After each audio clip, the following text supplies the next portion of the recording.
Hello guys, welcome back to my YouTube channel. ഇന്ന് ഞാൻ നിങ്ങളുടെ ഫ്രണ്ടിൽ വന്നേക്കുന്ന പുതിയൊരു റീഡിങ്ങുമായിട്ടാണ്. Current feelings of your person ആണ്. അപ്പോൾ ഇന്ന് പൈൽ സെലക്ഷൻ ഒന്നും ഇല്ല കേട്ടോ, ഡയറക്റ്റായിട്ട് ജനറൽ റീഡിങ്ങിലേക്കാണ് പോകുന്നത്. എന്താണ് നിങ്ങളുടെ പേഴ്സണൽ ജെന്യുവനായിട്ടുള്ള ഫീലിങ്സ് എന്ന് നോക്കാം. അപ്പോൾ അതിന് മുന്നേ ആയിട്ട് നിങ്ങൾ നല്ലപോലെ മെഡിറ്റേറ്റ് ചെയ്യുക. 3 പ്രാവശ്യം breathe in and breathe out ചെയ്തിട്ട് മൈൻഡ് നല്ല കാമായിട്ട് വയ്ക്കുക. ഓക്കെ, വീഡിയോ കുറച്ച് കാണുമ്പോൾ തന്നെ റെസണേറ്റ് ആവുന്നുണ്ടോ ഇല്ലയോ എന്ന് നിങ്ങൾക്ക് മനസ്സിലാവും. അപ്പോൾ റെസണേറ്റ് ആകുന്നവർ തുടർന്ന് കാണുക, ഇല്ലാത്തവർ സ്കിപ്പ് ചെയ്യുക. നമുക്ക് എന്തായാലും റീഡിങ്ങിലേക്ക് പോവാം. ഓക്കെ, എന്താണ് നിങ്ങളുടെ പേഴ്സൻ്റെ കറണ്ട് ഫീലിങ്സ് എന്ന് നോക്കാം. Angels please guide us current feelings of your person. Please guide us the current feelings of your person.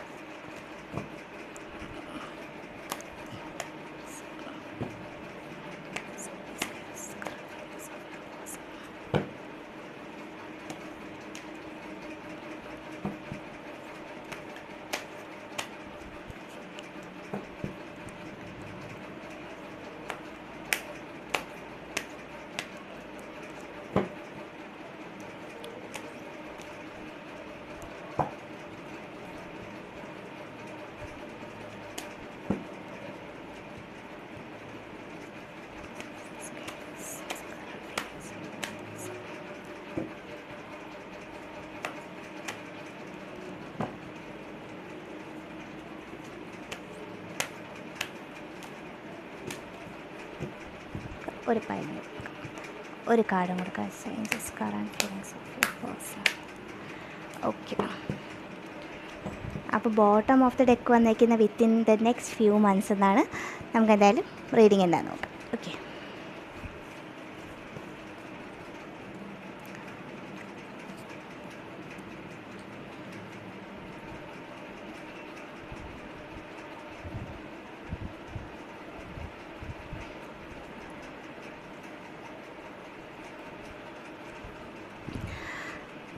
Okay, എന്തായാലും കാർഡ്സൊക്കെ എല്ലാവർക്കും വിസിബിൾ ആവുന്നു എന്ന് തോന്നുന്നു.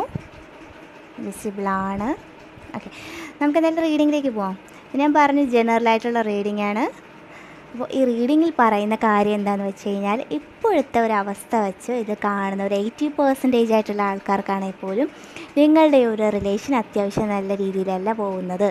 നിങ്ങൾക്ക് തന്നെ അറിയാം, ഈ റിലേഷൻഷിപ്പിൽ എന്തൊക്കെയോ പ്രശ്നങ്ങളുണ്ട്, തേർഡ് പാർട്ടി സിറ്റുവേഷൻ ഉണ്ട്, അത്ര ഹാപ്പി ആയിട്ടല്ല പോകുന്നത്. എന്തൊക്കെയോ പ്രശ്നങ്ങൾ കുറച്ച് മാസങ്ങളായിട്ട് അല്ലെങ്കിൽ കുറച്ച് ആഴ്ചകളായിട്ട് നിങ്ങൾ അലട്ടുന്നുണ്ട് ഈ റിലേഷൻഷിപ്പുമായിട്ട് റിലേറ്റ് ചെയ്ത്.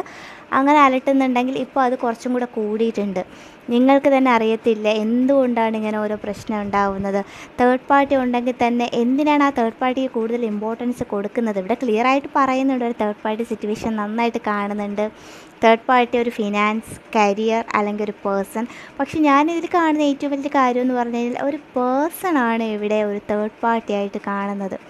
അതും വളരെ നിയറായിട്ട് ഈ ഒരു അടുത്ത് വന്നൊരു പേഴ്സണാണ്. വളരെ നല്ലൊരു റിലേഷൻഷിപ്പായിരുന്നു നിങ്ങളേത്. ചെറിയ ചെറിയ പിണക്കവും വഴക്കമൊക്കെ ഉണ്ടായിരുന്നെങ്കിൽ പോലും അതൊരു റിലേഷൻഷിപ്പിൻ്റെ അകത്ത് വരുന്നൊരു പിണക്കവും വഴക്കവും അത്രേ വരുന്നുള്ളൂ. പക്ഷേ വളരെ നല്ലൊരു റിലേഷൻ തന്നെയായിരുന്നു. ഒരു സഡൻ ചേഞ്ചസ്, ഞാൻ പറഞ്ഞില്ല, ഈ ഇടയ്ക്കാണ് ഒരു തേർഡ് പാർട്ടിയുടെ എൻട്രി നിങ്ങളുടെ ലൈഫിലേക്ക് ഉണ്ടായത്. അത് എങ്ങനെയാണെന്ന് ചോദിച്ചാൽ നിങ്ങൾക്ക് പോലും മനസ്സിലാവത്തില്ല. നിങ്ങൾ ആലോചിക്കുന്നത്, ഇത്രയും സ്നേഹിച്ചതല്ലേ, ഇത്രയൊക്കെ സ്നേഹം വാരിക്കോരി കൊടുത്തതല്ലേ, എന്നിട്ടും എങ്ങനെ വേറൊരാൾ കടന്നു വന്ന് അയാളുമായിട്ട് എങ്ങനെ പറ്റി അവർക്ക് എന്ന് തോന്നും. ആദ്യമൊക്കെ നിങ്ങൾക്ക് ചെറിയൊരു ഡൗട്ടേ ഉണ്ടായിരുന്നുള്ളൂ, തേർഡ് പാർട്ടി ഉണ്ടോ ഇല്ലയോ, അല്ലെങ്കിൽ എനിക്ക് തോന്നുന്നതായിരിക്കും എന്ന് മാത്രമേ നിങ്ങൾ വിചാരിച്ചിരുന്നുള്ളൂ.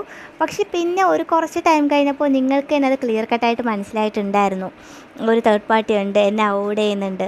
പലരും ഇപ്പോൾ കരിയർ വൈസ് നിൽക്കുന്നവരാണെങ്കിൽ പോലും നിങ്ങൾക്ക് നിങ്ങളുടെ കരിയറിൽ പോലും കോൺസെൻട്രേറ്റ് ചെയ്യാൻ പറ്റുന്നില്ല. ഫിനാൻഷ്യലായിട്ടുള്ള കാര്യം, കരിയറായിട്ടുള്ള കാര്യം എല്ലാത്തിലും ബ്ലോക്കേജസ് കാണുന്നുണ്ട് because of the third party. നിങ്ങളുടെ റിലേഷൻഷിപ്പ്, നമുക്കൊക്കെ എന്ന് പറഞ്ഞു കഴിഞ്ഞാൽ നമ്മളൊരു പാർട്ട്ണറായിരിക്കും നമ്മുടെ സ്ട്രെങ്ത് എന്ന് പറയുന്നത്. പക്ഷേ ആ പാർട്ട്ണർ നമ്മളെ അകന്ന് നിൽക്കുമ്പോൾ തന്നെ നമ്മുടെ എല്ലാ കാര്യത്തിലും ബ്ലോക്കേജസ് വരും, പ്രശ്നങ്ങൾ വരും. അപ്പോൾ എന്ത് ചെയ്യണമെന്നറിയാൻ പറ്റാത്തൊരു സിറ്റുവേഷനിലാണ് നിങ്ങളിപ്പോൾ നിൽക്കുന്നത്. അപ്പോൾ ഇവിടെ ഏഞ്ചൽസ് പറയുന്നത് എന്താണെന്ന് വെച്ച് കഴിഞ്ഞാൽ, നിങ്ങളിതിൽ ക്ലിയർ കട്ടായിട്ട് നിങ്ങളിൽ മാത്രം കോൺസെൻട്രേറ്റ് ചെയ്യുക. നിങ്ങളിൽ മാത്രം കോൺസെൻട്രേറ്റ് ചെയ്യണം എന്നാണ് ഏഞ്ചൽസ് പറയുന്നത്. ഇപ്പോൾ നിങ്ങളുടെ റിലേഷൻഷിപ്പ് അല്ലെങ്കിൽ നിങ്ങളുടെ പേഴ്സണലായിട്ടുള്ള ഇഷ്യൂസ് വെച്ച് നോക്കുകയാണെങ്കിൽ ഭയങ്കര സ്ട്രെസ്ഫുള്ളാണ്. നിങ്ങൾ ഭയങ്കര സ്ട്രെസ്ഫുള്ളാണ്. രാത്രി ഉറക്കമില്ല, ഫുഡിങ് ഇല്ല, ആരുമായിട്ട് സംസാരിക്കണമെന്നില്ല. ചിലവരൊക്കെ ഉള്ള ജോബ് പോലും റിസൈൻ ചെയ്ത് വീട്ടിലിരിക്കുന്ന ഒരവസ്ഥ, ഫ്രണ്ട്സുമായിട്ട് സംസാരിക്കുന്നില്ല.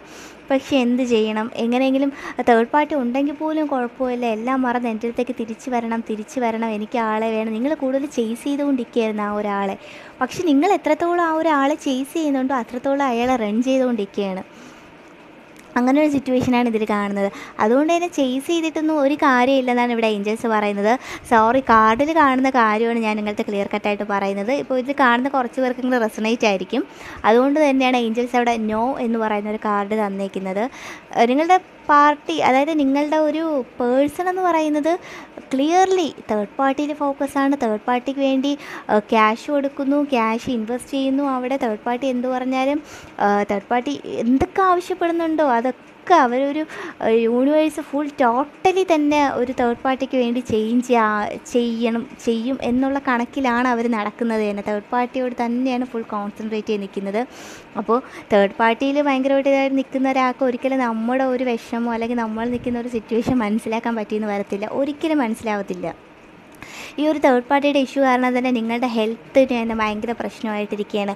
ഹെൽത്ത് ശ്രദ്ധിക്കുന്നില്ല. ചിലവർക്ക് തലകറക്കമാണെങ്കിൽ പോലും ഹോസ്പിറ്റലാവുന്ന കേസ്, ചിലവർ പല സമയം ഏതിലൊരു കുറച്ച് പേരെങ്കിലും സൂയിസൈഡ് ചെയ്യണമെന്നുള്ള ടെൻഡൻസി പോലും തോന്നിയിട്ടുള്ള ആൾക്കാരുണ്ടാകും.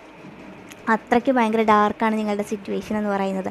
അപ്പോൾ ഏഞ്ചൽസ് പറയുന്നത് നിങ്ങളിലേക്ക് ചേഞ്ച് ആവുക, പതുക്കെ നിങ്ങളിലേക്ക് ചേഞ്ച് ആവുക. നിങ്ങൾക്ക് തന്നെ അത്യാവശ്യം കുറച്ചൊരു ഇൻറ്റ്യൂഷൻ കിട്ടുന്നുണ്ടായിരിക്കും, എന്തായിരിക്കും റിലേഷൻഷിപ്പിൽ നടന്നുകൊണ്ടിരിക്കുന്നത്, അല്ലെങ്കിൽ കുറച്ച് ഞാൻ എന്താണ് ചെയ്യേണ്ടത്. ഇപ്പോഴത്തെ ഒരു സിറ്റുവേഷനിൽ നിങ്ങൾ മാനസികമായിട്ട് തകർന്നിരിക്കുക. നിങ്ങൾ എന്തൊക്കെ ആലോചിച്ച് കൂട്ടിയാൽ എത്രയൊക്കെ ഇമ്പ്രൂവ് ചെയ്യണമെന്ന് വിചാരിച്ചാൽ നിങ്ങളെക്കൊണ്ട് നടക്കത്തില്ല, നടക്കാൻ പോകുന്നൊരു കാര്യമല്ല. അതുകൊണ്ട് പതുക്കെ ടൈം എടുത്ത് നല്ലപോലെ റിലാക്സ് ചെയ്ത് നിങ്ങൾക്കറിയാം മുമ്പോട്ട് എന്താണ് വരാൻ പോകുന്നതെന്ന്, അതിലേക്ക് ഫോക്കസ് ചെയ്യുക. പിന്നെ നിങ്ങൾക്ക് ഇപ്പോഴുള്ളൊരു സിറ്റുവേഷനൊക്കെ മാറി കിട്ടുമെന്ന് ഡെഫിനറ്റായിട്ട് ഉറപ്പാണ്. നമ്മളെപ്പോഴും കറണ്ടായിട്ടുള്ളൊരു സിറ്റുവേഷനിൽ തന്നെ ഉറച്ച് നിൽക്കത്തില്ലല്ലോ. നമ്മുടെ ലൈഫിൽ എപ്പോഴും ചേഞ്ചസ് വരത്തില്ല. ആ ഒരു ചേഞ്ചസ് എന്തായാലും നിങ്ങളുടെ ലൈഫിൽ വരും. ഇപ്പോഴുള്ള എല്ലാ പ്രശ്നങ്ങളും മാറും. അറൗണ്ട് ഒരു 6 മന്ത് അല്ലെങ്കിൽ ഒരു 1 ഇയർ എന്തായാലും പോകത്തില്ല. 6 മന്തിൻ്റെ അകത്ത് തന്നെ നിങ്ങൾ പോലും പ്രതീക്ഷിക്കാത്ത വളരെ വലിയൊരു ചേഞ്ചാണ് നിങ്ങളുടെ ലൈഫിലേക്ക് വരാൻ പോകുന്നത്. നിങ്ങളൊരു സ്റ്റെപ്പ് എന്ന് പറഞ്ഞു കഴിഞ്ഞാൽ അറൗണ്ട് ഒരു 3 മന്ത്സിൻ്റെ അകത്ത് തന്നെ നിങ്ങളുടെ സിറ്റുവേഷനൊക്കെ മാറും. നിങ്ങൾ ഇമ്പ്രൂവ് ആവും. നിങ്ങൾ ഇമ്പ്രൂവായി കഴിഞ്ഞിട്ട് പിന്നെ അയാൾക്ക്, അതായത് നിങ്ങളുടെ പേഴ്സൺ ഒരു പണി കിട്ടിയിട്ട് തിരിച്ച് വന്നാൽ പോലും അയാളെ തിരിച്ച് ലൈഫിലേക്ക് വേണ്ട, ഇങ്ങനെ ഒരാളെ പോലും എനിക്ക് വേണ്ട എന്ന രീതിയിൽ നിങ്ങൾ ചിന്തിച്ച് തുടങ്ങുന്ന ഒരു ടൈം നിങ്ങളുടെ ലൈഫിൽ വരും.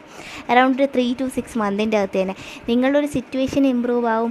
അതുപോലെ തന്നെ കരിയറിൽ വളരെ നല്ലൊരു ഗ്രോത്ത് ഉണ്ടാകും. കരിയറിലാണെങ്കിൽ പോലും നിങ്ങൾ അടുത്തൊരു സ്റ്റേജിലേക്ക് കടക്കാൻ പോവുകയാണ്. അതൊരു കർമ്മ ഒരു സൈക്കിൾ കഴിഞ്ഞിട്ട് അടുത്ത ഒരു സ്റ്റേജിലേക്കാണ് നിങ്ങൾ കയറാൻ പോകുന്നത്. കയറുന്ന സമയത്ത് തന്നെ ഒരു 3 to 6 മന്തിൻ്റെ അകത്ത് നിങ്ങളുടെ സിറ്റുവേഷൻ ഇമ്പ്രൂവ് ആവും. പുതിയ ഫിനാൻഷ്യലായിട്ടുള്ള കാര്യങ്ങൾ സെറ്റാവും. കുറച്ചുകൂടി ഫിനാൻഷ്യലായിട്ടുള്ള ഏർണിങ്സ് നിങ്ങളുണ്ടാക്കും. അതുപോലെ തന്നെ ഫിനാൻഷ്യലായിട്ടുള്ള പല മൾട്ടിപ്പിൾ അക്കൗണ്ട്സ് തുടങ്ങാനുള്ള ചാൻസ് ഉള്ള ഒരുപാട് പേരുണ്ട്. അങ്ങനെയുള്ള ഒരുപാട് ചേഞ്ചസ് ഇതിൽ ഏഞ്ചൽസ് കാണിച്ചു തരുന്നുണ്ട്. നിങ്ങൾ നിൽക്കുന്ന ഇപ്പോഴത്തെ സിറ്റുവേഷനാണോ അതൊക്കെ ഇമ്പ്രൂവ് ആവുകയും ചെയ്യും. ഒരു വർഷം പോലും മിനിമം പോവേണ്ട ആവശ്യമില്ല. അറൗണ്ട് ഒരു 6 മന്തിൻ്റെ അകത്ത് നിങ്ങളുടെ മൈൻഡ് സെറ്റ് വരെ മാറി. നിങ്ങൾ തന്നെ അതിശയിച്ച് പോകും. ഒരു 5-6 മാസം കഴിയുമ്പോൾ തന്നെ അയ്യോ ഇങ്ങനെ ഇരുന്ന ഞാനാണല്ലോ ഇപ്പോൾ എനിക്ക് ഇങ്ങനെ ഒരു ചേഞ്ച് വന്നത്, ഇതിൽ ഞാൻ ആരോടാണ് നന്ദി പറയേണ്ടത് എന്ന് നിങ്ങൾ ആലോചിച്ച് പോകുന്ന ഒരു സമയം വരും. പിന്നെ എനിക്ക് പറയാനുള്ളൊരു കാര്യം എന്ന് വെച്ച് കഴിഞ്ഞാൽ നിങ്ങളുടെ പേഴ്സൻ്റെ കാര്യമാണെങ്കിൽ നിങ്ങൾക്കറിയാം വളരെ വിഷമം ഉണ്ടായിട്ടുണ്ട്. നിങ്ങളെ വിഷമിപ്പിച്ചിട്ടാണ് പോയെങ്കിൽ പോലും നമ്മളൊരിക്കലും ഒരാളെ ശപിക്കാണ്ടിരിക്കുക. അയാൾ എന്തോ ആയി പോവട്ടെ, അയാളുടെ ലൈഫ് എങ്ങനെ ആവട്ടെ എന്ന് ചിന്തിച്ച് അതിനെ വിട്ടുകളയുക. നമ്മൾ അതിനെപ്പറ്റി ആലോചിക്കുകയൊന്നും വേണ്ട. കോംപ്രമൈസ് നമ്മളുടെ മൈൻഡ് എപ്പോഴും കാമാക്കി വെച്ചിട്ട് ആരെക്കൊണ്ടും പറ്റാത്ത കാര്യമാണ്. നമ്മളിപ്പം പുറമേന്ന് പറയും അവൻ എന്ത് വേണമെങ്കിലും ചെയ്തോട്ടെ, അവളെന്ത് വേണമെങ്കിലും ചെയ്തോട്ടെ, എവിടെ പോലെ ഹാപ്പി ആയിട്ടിരുന്നാൽ മതി എന്ന് നമ്മളിപ്പോൾ പുറമേ പറയുന്നുണ്ടെങ്കിൽ പോലും നമുക്ക് മനസ്സിൽ തോന്നും അവർക്ക് എന്തെങ്കിലും ഒരു പണി കിട്ടണം ഈ റിലേഷൻഷിപ്പിൽ നിന്ന് എന്ന് നമ്മൾ മനുഷ്യന്മാരാണ്, സ്വാഭാവികമായിട്ട് ഞാനാണെങ്കിൽ പോലും ചിന്തിച്ചിട്ടുണ്ട്. അങ്ങനെ തോന്നിപ്പോവും. അതുകൊണ്ട് നമ്മളത് പുറമേ കാണിക്കേണ്ട, മനസ്സിലെന്തെങ്കിലും ഉണ്ടെങ്കിൽ തന്നെ അവിടെ ഇരിക്കട്ടെ, പുറമേ അത് കാണിക്കാതെ എല്ലാം കാമായിട്ട് ഓക്കെ പോകുന്നത് പോട്ടെ എന്നുള്ളൊരു സിറ്റുവേഷനിലേക്ക് നിങ്ങൾ വരും, ഉറപ്പായിട്ടും വരും. നിങ്ങൾ തന്നെ ഓട്ടോമാറ്റിക്കലി ചിന്തിക്കും ഇതെനിക്ക് ഡിസേർവ് ചെയ്തിട്ടുള്ള, അല്ലെങ്കിൽ തന്നെ അയാൾ എന്നെ ഡിസേർവ് ചെയ്യുന്നില്ല അതുകൊണ്ടാണ് അയാൾ പോയത് എന്നൊരു സിറ്റുവേഷനിലേക്ക് നിങ്ങൾ ഉറപ്പായിട്ടും വരും. ഇപ്പോഴത്തെ ഒരു ഏഞ്ചൽസ് നിങ്ങളുടെ ഈ ഒരു റിലേഷൻഷിപ്പിൽ പറയുന്ന കാര്യം എന്തെന്ന് പറയുന്നത്, ഈ ഒരു റിലേഷൻഷിപ്പ് നിങ്ങൾക്ക് ഡിസേർവിങ് ആയിട്ടുള്ളൊരു കാര്യമേ അല്ല.